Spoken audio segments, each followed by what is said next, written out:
You are really doing a good job. We are happy.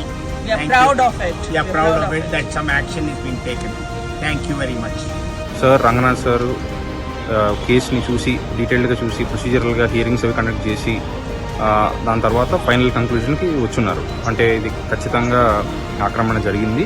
Public park కూడా ఎంక్రోచ్మెంట్కి గురైంది కొద్ది శాతం. సో దీన్ని ఈ సబ్జెక్ట్ని తను సీరియస్గా తీసుకుని సార్ మనకి వాళ్ళ టీంని పంపించి సర్వే చేయించడము, ఇతర స్టెప్స్ అవన్నీ చేసి ఫైనల్గా మనకి జస్టిస్ చేశారు.